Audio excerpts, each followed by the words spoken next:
Kurt, thanks. Good morning. For the second time in 2 months, another war memorial in Ottawa has been vandalized. This time it happened at the War Memorial outside the Royal Canadian Legion Hall in Orleans. The monument features 2 bronze statues on a pedestal with the silhouette of a soldier. It was designed to symbolize duty and keeping watch. Legion staff say one of the statues was bent forward. Back in June, a handmade Inukshuk dedicated to a fallen soldier in Afghanistan was knocked over outside the Legion headquarters in Canada. Plans to build a 27-story condo building in Centertown are about to face a challenge. Residents in the area have filed an appeal against the plan. Here's Melissa Lamb with the details. Well, Annette, Claridge Homes wants to build a 27-story condo right here at 96 Nepean Street. Now, this was approved by the city back in July, but the residents here in Centertown are against the idea. They say there's just simply too many high buildings in such a small area. Now, they also say they have concerns with the actual proportion size and how close the building will come to the lot. We did speak to some residents here in Centertown today to get their thoughts on the new condo. I don't think it should be 27 stories. I actually live in that building.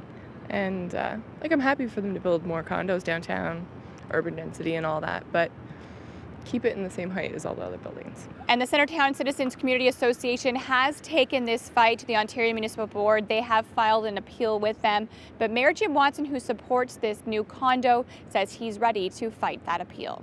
Annette? All right, thanks, Melissa. Quebec Provincial Police are investigating what they are calling the suspicious death of a 50-year-old man in Gracefield. Police say the body of the man was found yesterday at 8:30 in the morning in a wooded area along a bike path near St. Joseph Road. An ATV was also found at the site about 100 kilometers north of Ottawa. Forensic investigators were at the scene yesterday to clarify the circumstances of the death. A new reward is being offered for a man missing for over a year. Sébastien Lalonde was last seen on January 15, 2011. He's 21 years old, 5'7" and weighs 140 pounds. A previous reward of $3,000 was due to expire next week, but a Montreal youth group has extended that until next year and increased the amount to $5,000 for information that helped solve the case. An historic bronze medal win for Canada's women's soccer team has a connection to Ottawa and is adding to the anticipation for the upcoming Women's World Cup, which will be held in Canada.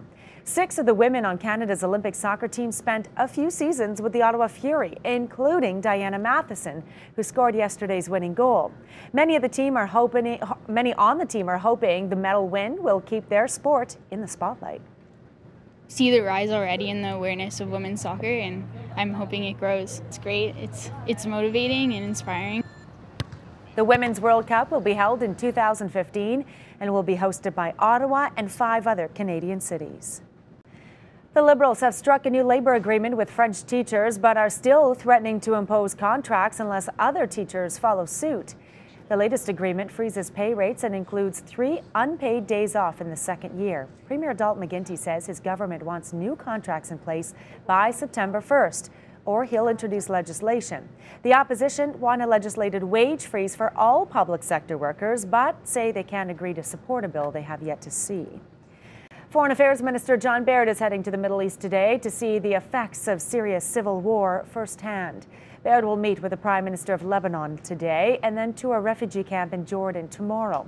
The UN estimates more than 78,000 Syrians have tried to flee their homeland to refugee camps in Lebanon, Jordan, Turkey, and Iraq.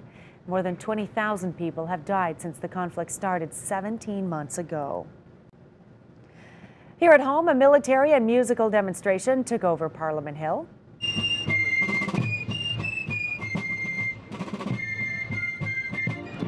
This is Fortissimo. The show features bands of the Canadian Forces and soldiers of the Ceremonial Guard, along with guest bands from around the world. And some of those bands included the German Army Band and the Jamaican Forces Band. You can catch the show again tonight and tomorrow night at 7 p.m.